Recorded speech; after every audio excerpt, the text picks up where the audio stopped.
Isso foi, inclusive, um furo que nós Vocês não demos deram. também. Pois é, quer dizer, eu achei que o maior furo que você ia falar, o maior furo tinha sido a saída do Davi, né? Que foi realmente uma questão bem Né, interna. foi uma coisa que, só para te, Valber, no dia que que eu estava fazendo os stories da saída do Davi, ele estava lá, estava acontecendo a reunião, que ele estava para assinar o contrato, as pessoas estavam duvidando, continuaram duvidando. Estavam duvidando, mas assim, né? Eu estava lá contando as coisas nos stories e tinham 5.000 pessoas assistindo. Mas no comentário duvidando. E estavam duvidando. Aí na mesma noite eu postei aquela foto dele assinando o contrato e a galera foi loucura. Caramba, Porque foi uma coisa que nem a galera do Caprichoso sabia. porque eu lembro que aí teve uma nota, inclusive, né, desmentindo, e aí depois uma outra nota confirmando, né?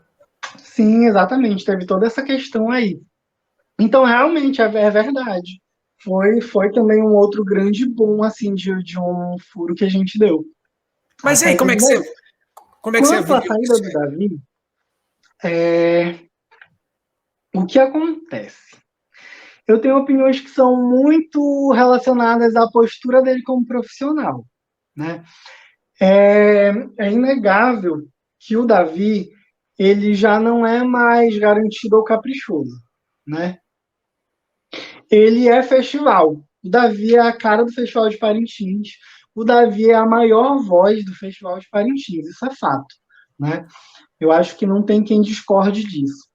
Olha, Edgar, desculpa, Só que ainda bem que tá gravado que eu vou pegar esse trecho e mostrar para minha esposa, olha, quem tá falando aqui é um crítico do festival, porque eu lembro que por ocasião da saída dele, foi a mesma coisa, ela é caprichoso, né? Eu disse, uhum, olha, o Davi, tem o Festival de Parintins e tem o Davi, então as pessoas, né, que não são de Manaus, elas olham, tem o festival, tem o festival, né? Tem o Davi Assayag, né? O Davi. Então eu também acho que o Davi, né, no seu tempo de festival, mas o então, o Davi Davi ele é ele muito já não é mais gigante, né? garantido ou caprichoso. Ele é festival. Só que o que acontece? A questão é, olhando pela tangente do profissional, né, eu vejo que ele conduz as transições da vida dele, da vida profissional dele, como participante do festival, como profissional do festival, de uma maneira que não é muito correta, né? Eu acho que ele peca muito nessas transições e na maneira como ele as conduz, porque assim, que ele encerre um ciclo em um boi ou outro, tudo certo, ele é profissional. O Davi vive de música, ele vive do talento e do dom dele da voz. Só que existe uma questão de respeito, né, pela história dele que ele constrói mesmo em cada boi. E aí eu acho que ele peca muito nisso, na maneira como ele conduz as saídas dele de cada boi. Porque daí fica parecendo que é palhaçada, sabe? Você Ele, fala assim, por uma exemplo, ele maneira que ele saiu lá do conduz. Garantido, dizendo que ele nunca mais ia voltar para o Garantido, porque o Garantido tinha prejudicado muito a carreira dele, que pipipi popopó. E aí ele saiu do Caprichoso fazendo exatamente a mesma coisa. Entendeu?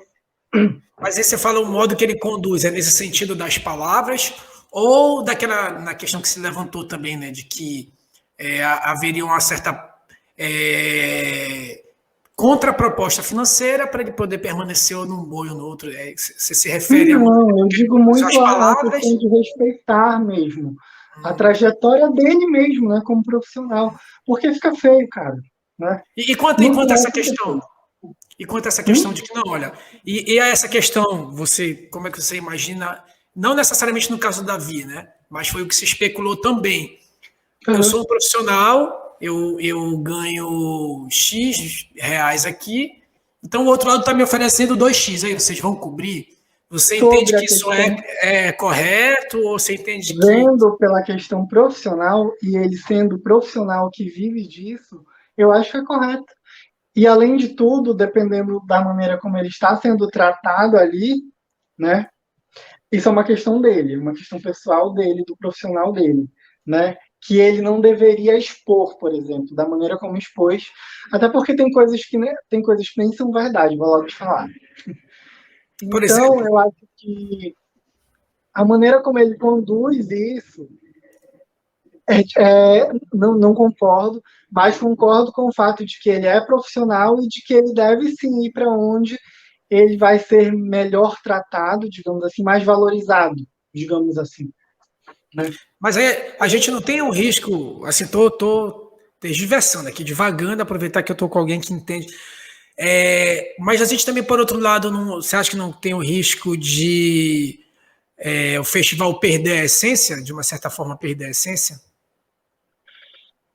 Se tu parar para observar, essas coisas já acontecem, né, há um tempo. Essas mudanças, o que a gente chama de virar a casaca lá em Parintins, já acontecem, não é de hoje. Por exemplo, o Robson Júnior já teve já fez essa transição também entre garantido e caprichoso. Edilson Santana, o próprio Sebastião Júnior começou a trajetória dele no caprichoso e hoje está lá no garantido. A longo prazo, eu vejo isso assim como uma problemática. Só que, por exemplo, eu acho que, inclusive, o atual levantador de toadas do caprichoso era levantador do garantido, né, substituto. É uma questão que eu vejo de maneira que eu vejo que a longo prazo, talvez realmente, porque a gente lá em Parintins a gente tem muita questão do tradicionalismo, né?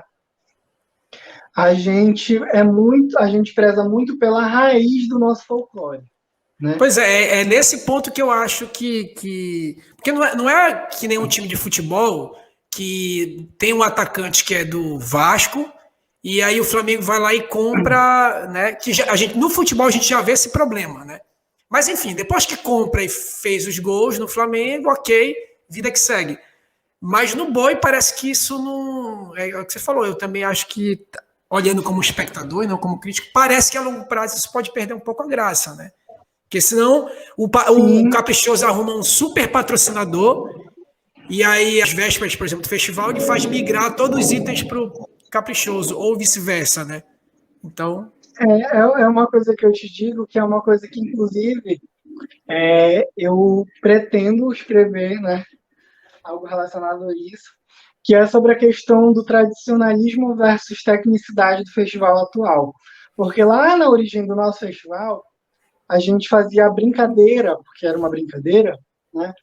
E ela era muito voltada para essa questão do tradicionalismo, da valorização do parintinense, né? Da valorização da rivalidade, principalmente, porque quem é garantido lá em Parintins tem que ser garantido, quem é caprichoso tem que ser caprichoso, e aí a porrada acontece nesse momento. Né? Cada um defende o seu lado, e você nasceu caprichoso, você vai morrer caprichoso. Só que a gente já acompanha essas transições, essas mudanças aí que a gente chama de virar casaca há muito tempo, né? Eu também vejo uma problemática aí a longo prazo. Mas eu acho que ainda está distante de acontecer. Mas quem sabe, né? Porque aí a gente vê que o festival acompanha um gráfico de mudança que ela é muito constante a todo tempo, né? A gente já teve a mudança de dança, mudança de ritmo, mudança do toque das toadas. E aí a gente vê que é sempre no rumo de profissionalizar, né? É sempre no caminho da tecnicidade. Então, até que ponto isso vai ser bom e até que ponto isso vai prejudicar essa questão do tradicionalismo? Porque é uma questão que a gente realmente deve se preocupar. Cada vez mais o festival realmente vai ficando mais profissional. E essa questão mesmo é muito interessante, inclusive quando você lançar esse texto, né, sobre a questão da raiz, do festival raiz versus festival moderno, que é uma questão que eu acho que isso aí em todo festival, enfim, em toda manifestação cultural, eu acho que é uma questão que vem à tona, né? Fala, maninha e maninha.